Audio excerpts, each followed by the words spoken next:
A special presentation of LLBN with archaeologists Dr. Lawrence Garrity and Dr. Doug Clark. Excavating the Bible. Welcome to this edition of Excavating the Bible, what archaeology can teach us. This program is dedicated to exploring the contributions of Middle Eastern archaeology to our understanding of and appreciation for the Bible. I'm Doug Clark, Director of the Center for Near Eastern Archaeology at La Sierra University in Riverside, California, along with my co-host, Dr. Larry Garrity from La Sierra as well, longtime archaeologist, 4-5 decades back. We can go. We'll come to you in a minute and think about how long you've been involved in archaeology. Our special guest, and we're just delighted that he can join us, is Dr. Bill Dever, longtime professor of archaeology at the University of Arizona, emeritus professor, and having worked in Israel, having lived in Israel, having directed programs in Israel as well. In fact, I wanted you to say something about your own growing interest and how long you've been at this and where you've been doing it. Well, nearly 60 years. My whole life has been bound up in one way or another, both with the Bible and with Israel and with archaeology, of course. And I've seen an enormous change. Last week we talked about the pioneers of the field and the way they saw the field. It's very different today. Better? I'm not sure. So what we want to do is build in this three-part series, kind of setting the foundation for a longer discussion about the Bible and archaeology. Okay. I want to think about the founders, the pioneers, and we did talk about them in the previous episode. So where do we want to go with this episode? You know, you could talk about the light that failed.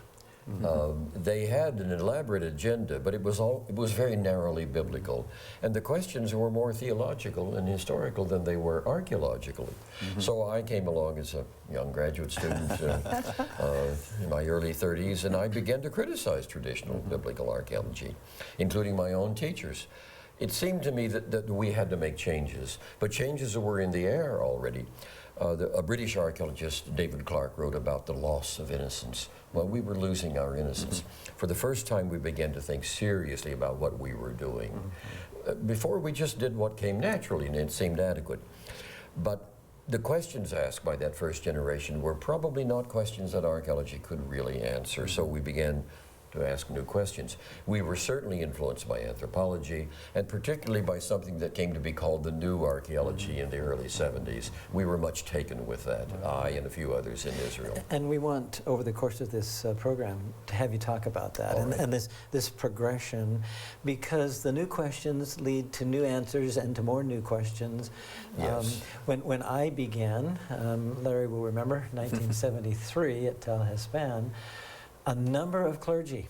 I mean, that's the group that made up the leadership of these excavations, which then led to particular kinds of questions and particular answers that they were seeking. Yes, we learned a lot from student volunteers. When you worked with paid Arab workmen, they didn't ask any questions. Besides, we couldn't understand them.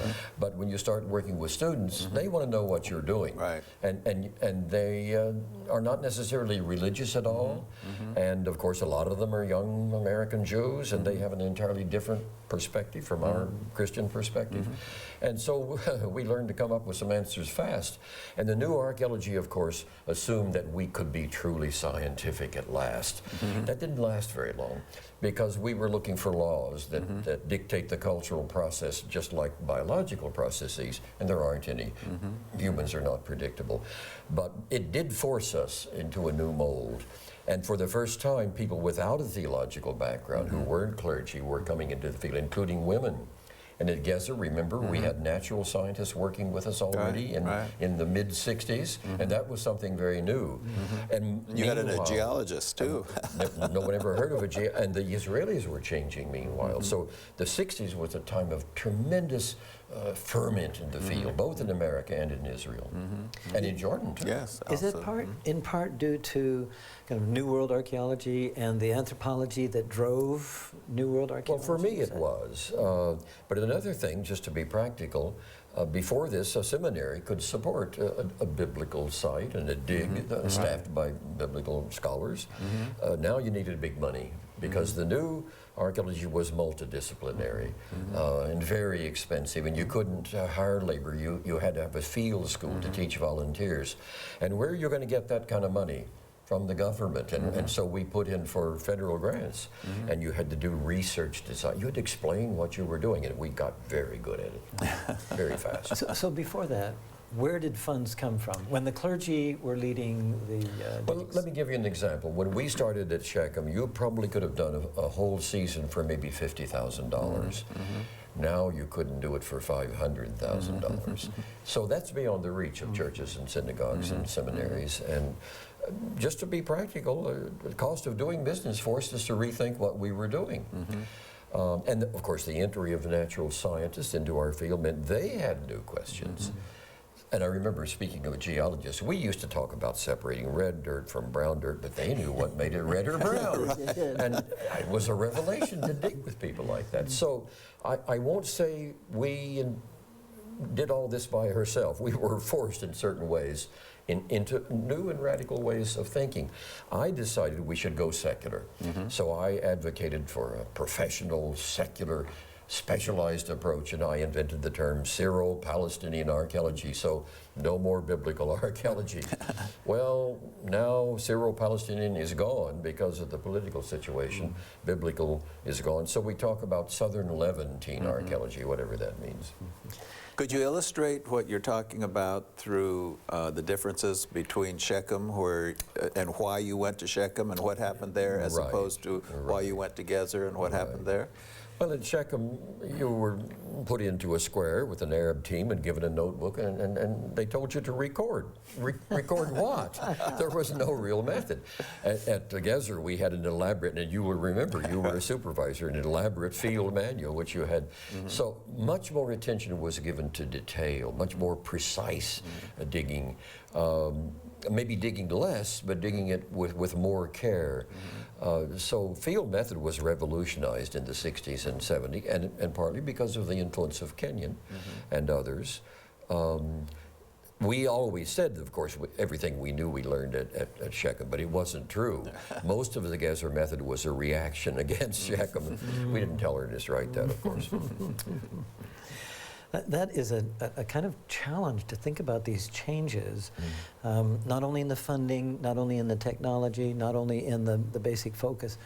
How did people react when you suggested that biblical, and you know, I mean, that was the name, biblical archaeology, that biblical archaeology should be discarded? They really reacted. Ernest said, "You're going to kill the field." It was risky. I was young, but others agreed with it. I wasn't the only one. I was just the point man. The revolution was already underway, I think, and I was one of the first to observe it because I was the only American resident in Israel where it was happening. But I remember the first time I wrote, Ernest was not happy with me. Albright died before I began to write on this subject, so I don't know what his reaction would have been. But for better or worse, we did change the field, we young Turks, and now I'm a very old Turk. How would you explain exactly what those changes were to the viewers who might not well, know? Secular, for one. You know, our agenda was not drawn from the Bible. It was drawn from much larger issues. And we were not looking only at the Iron Age, the period of ancient Israel. We were looking at the Chalcolithic era, the Bronze Age, the Iron, and later periods. We were excavating synagogues and churches of a much later period. That was all quite new. And many people were uncomfortable. And gradually, many biblical scholars withdrew from archaeology. It wasn't doing what they expected. It was too specialized.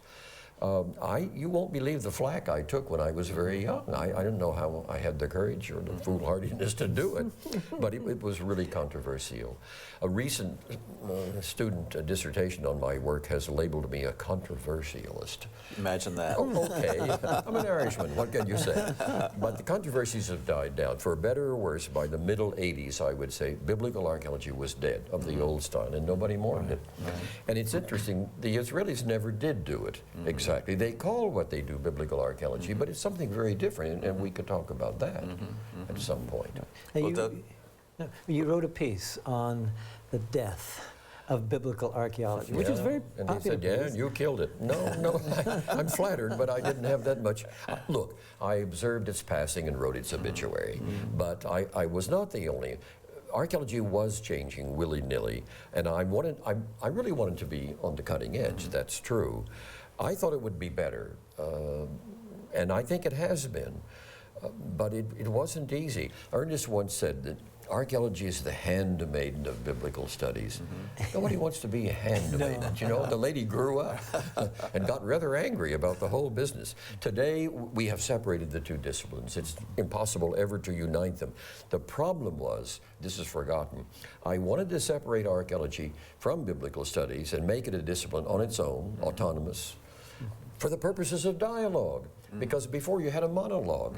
So the question is, have we created a dialogue? Should we? Could we? How?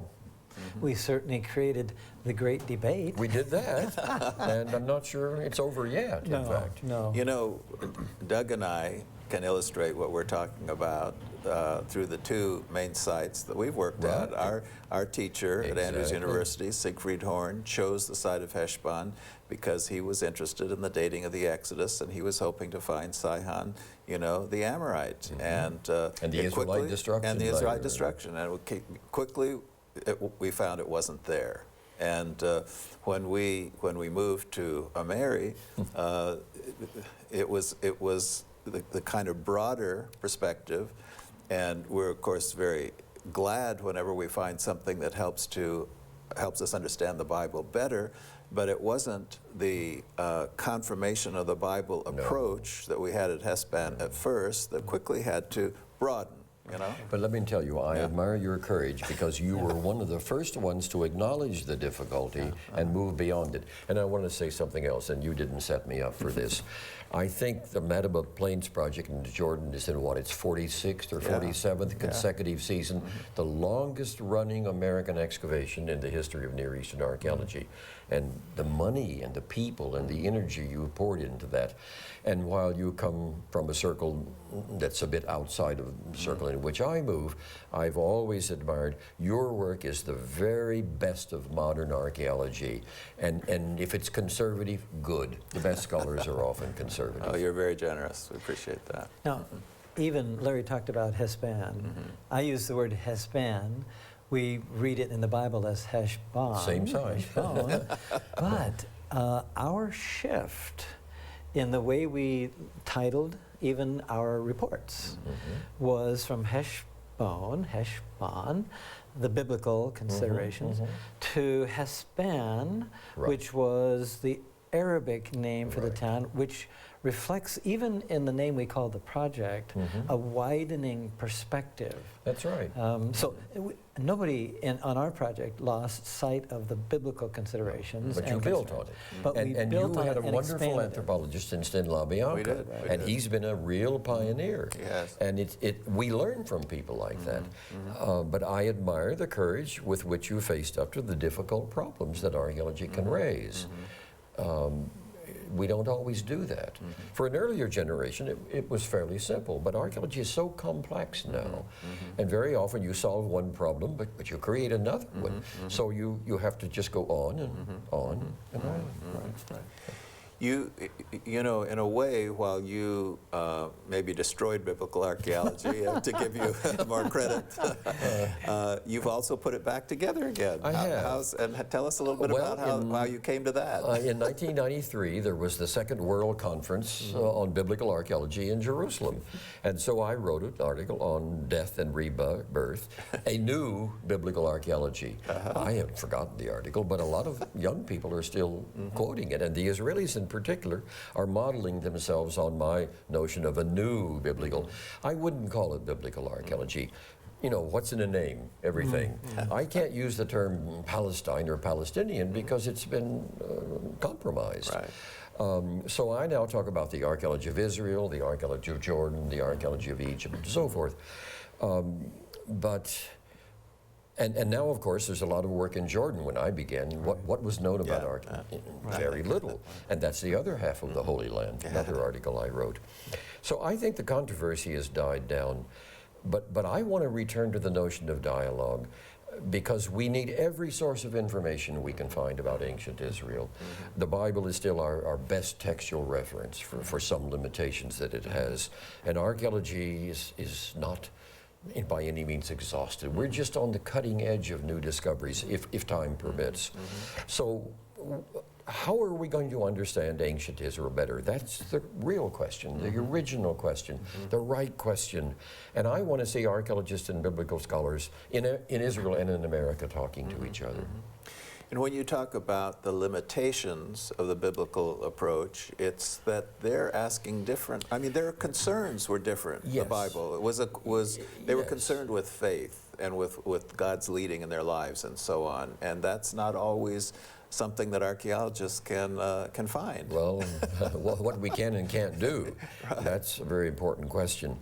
But still, the Bible is at the heart of much of what we do and should be. And that motivates many of us. I mean, many of us got our start, you know, as biblical scholars or as ministers and so on. And that took us to the Middle East to see what we could find that would help to illustrate. I grew up with the Bible. I can still appreciate the cadences of the King James translation. But we mustn't give up, but it's going to become more and more difficult. Now we know almost too much. We're almost over-specialized. I know a young Israeli who's written a huge dissertation, doctoral dissertation, on one style of pottery so rare I've never handled a piece of it. And then biblical scholars are writing works that are oblivious to it. A friend of mine wrote a book on the sociology of Hebrew, the language, not the people. And as an archaeologist, I want to talk about the people who spoke the language. So often we're not on the same page. And there's a vast difference between the way biblical archaeology is understood in Israel and the way we understood it. Vast difference. And we're not always aware of it. Explain a little bit what you mean. Talk about that. Are there religious as well as political, as well as what sorts of dynamics are at? Well, for one thing, it's always been secular in Israel. The idea of an archaeologist who was a rabbi, unthinkable. There's nothing but bad blood between the Orthodox establishment. Glick was maybe the last one. Well, yes. It was different. But Yadin hated the religious and they hated him. The Orthodox broke into his grave and desecrated the grave. Is that one so? of Israel's greatest sons. I didn't know that. That's why they don't want anything to do with that kind of Bible. But now there are a couple of young Israelis who are modern Orthodox. That may change things, but they never really understood what we meant by biblical archaeology because for them it doesn't have the theological content. It's not the same. So for them, they read the Bible not as scripture, but as a history book. There's not the theological baggage that we had to divest ourselves of. You know, let me interrupt just to say that on our dig, we had many master's students in archaeology from the University of Jordan, and they were Muslim. And one of them said to me one day, why is it that in our department they require the Bible, but they don't require the Quran? That's a good question. Isn't that interesting? That's a very good question. And of course, it's because of the history in the Bible that makes it a required subject But it's of that study. history the Israeli archaeologists don't know. None of them are trained in critical biblical studies. They're not trained in archaeology or history. They're superb technicians and they're publishing all kinds of material. But they're asking a rather narrow set of questions, and I don't think faith has anything to do with it for them. And for us, it's always been an essential. I don't think they really understand us, and we've had a hard time understanding them. They use the word biblical archaeology, but all it means is the archaeology of the biblical period. And they don't understand the American religious scene, but then neither do I. So tick off what you would see as characteristics or features of, okay, we're going to use it in the new sense of biblical archaeology, an archaeology that takes account of Bible. What would you mark out as features of the new one? The old one is past and is really a challenge to go back to. Some people do. In fact, lots of people stay there. I think those of us who have spent time with the critical research, asking the scientific questions, are serious about our religion and about our text, our sacred text. but want to somehow find a way to integrate. It isn't a problem of whether to use the Bible, but how. And the answer is critically and honestly. Right. But there are so many unresolved issues. In my day, it was men who dominated, and men like the big stuff. You know, we want to excavate city walls and gates and temples and palaces. Military. Now women have entered the field. Half of my students are women, and they do things differently. They want to excavate houses. They want to talk about the women who have no voice in the Bible. They want to talk about family religion. So we're just looking at very different kinds of questions.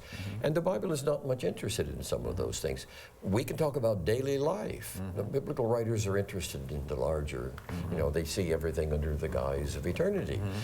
We want to talk about the ordinary things. My last book was entitled The Lives of Ordinary People. And archaeology is my main source. My wife says, you never met any ordinary people. And I wrote about them. So that's the thing. We can look at Israelite religion in an entirely different way because now we know what people were practicing, not just what they were saying, and it's different. So now we can understand why the prophets were criticizing people for what they were doing. They knew what they were talking about, and they weren't making it up. They didn't like it. It's just amazing. Archaeology contributes context, a real life setting for these stories. These are stories about real people in a real time in a real place. The Bible seems sort of very spiritual. Archaeology is down to earth, and that's what attracted me. I gave up biblical studies. I belong in the dirt. Well, it is the case that when you read a biblical text, looking for something that might be connected to what you've just excavated, we have the questions. How was this used in ancient times? Everybody knew how that was used in ancient times, so why mention it? And we're trying to find out. You know what I do when I'm writing? I have an old Bible, and I have a yellow marker, and I read the Bible the way an archaeologist reads it, and just things just jump out of the text that are never in the commentaries, because I've been there. When I talk about an Israelite house, I've lived in those houses in the villages. I know what they smell like. I mean, I've been there. A lot of biblical historians don't seem ever to have been to Israel. They've never been to a dig. And we just have to begin to talk to each other and listen to each other. Now, as we continue this series and basically move to archaeology and the Bible book by book, can we use your Bible that's all marked up and it has all of those indications? It's pretty tattered and worn. Critics think I haven't read it, but I have. And of course, I look at the Hebrew text because unlike the Israelis, I'm trained in critical biblical studies, and they think because they can read Hebrew, they can just pick up the Bible. One of them told me why we read Bible like the evening newspaper, but it's not. It's not. So I think we are somewhat broader than the Israelis, and we can speak to the American religious situation in a way that they can't do. And it's different here, very different. So I try to go back and forth between Israel and the U.S., and I keep thinking about dialogue. And there's so many pressing questions, but we have a long way to go. And I think part of it is we talk about interdisciplinary work, but we don't have the courage to do it. You have to be willing to be wrong. I've written a new book trying to break new ground, and it's not perhaps a history, it's kind of a portrait, an archaeological portrait of ancient Israel and Judah. And it looks at the biblical text, but as a minor source, a secondary source. For me, archaeology is the main source. This book is going to be really controversial, again, in my old age, because most people will say, you don't want to write a book like that, or it's impossible. No, I just did it. And it's not impossible, but most people won't understand it. The biblical scholars will say it's too much archaeology. The archaeologists will say, but I'm an old man. What can they do to me? What kind? Share an insight or two from your recent work on that book to illustrate what we've been talking about. What have you found without the Bible that has helped us to understand the Bible better? Well, let me give you an example. The Bible has 7 verses about Omri, the great king who founded the northern dynasty in the 9th century. 7 verses. It doesn't tell us anything we didn't already know. He was born, he was bad, he died. That's about it. I could write a huge book on Omri and the palace at Samaria and the whole of the early 9th century.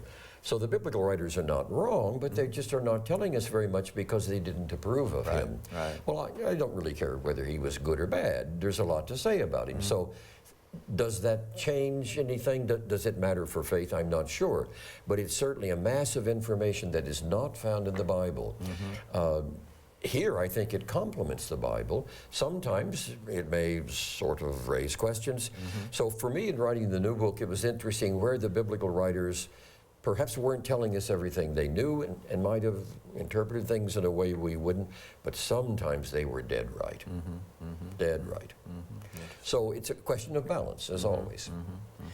But your approach suggests a doing of archaeology critically and a Both. reading of the text Yes. critically. And the Israelis are not prepared to do that. The Europeans are not prepared to do it. I think it's a uniquely American enterprise. Tell you the truth, if Ernest Wright were alive, he might approve. I think he would. Yeah. Albright wouldn't. And when we're talking critically, we're saying the best tools we have to get at interpretation, to get at the meaning. The Bible deserves the best. It deserves the best. You mentioned faith a minute ago. If you were to think about these features, we got started on your list of features of what we would call, We did. if we could call it the more recent or maybe a more sophisticated way of calling it biblical archaeology, where would faith be? Certainly not for a lot of people.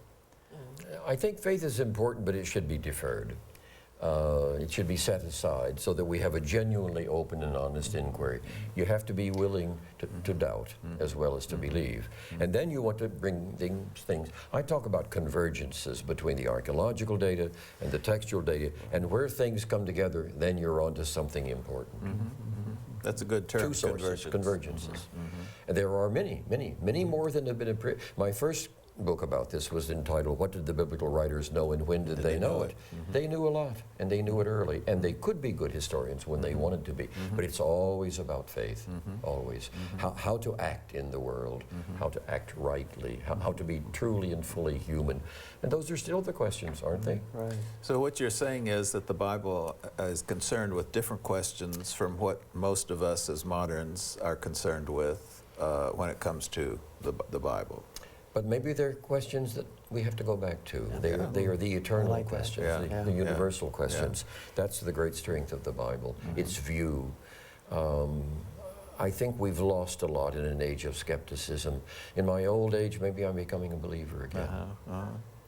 You know, that's why maybe biblical archaeology, now in a new, a resurrected kind of state, could actually mean something and could make a difference. I think it will, and I hope my students will make it. They're my great legacy. I said recently, I'm so proud of my students, I would kill for them, and somebody said, you did. Thank you, Bill. Thank you, Larry. And thank all of you for joining us for this edition of Excavating the Bible. We hope the program has given you something to think about and has helped us as we struggle with issues of faith as well. And we look forward to next time. Until then, think ancient. Keep believing and keep exploring. For Excavating the Bible, I'm Doug Clark.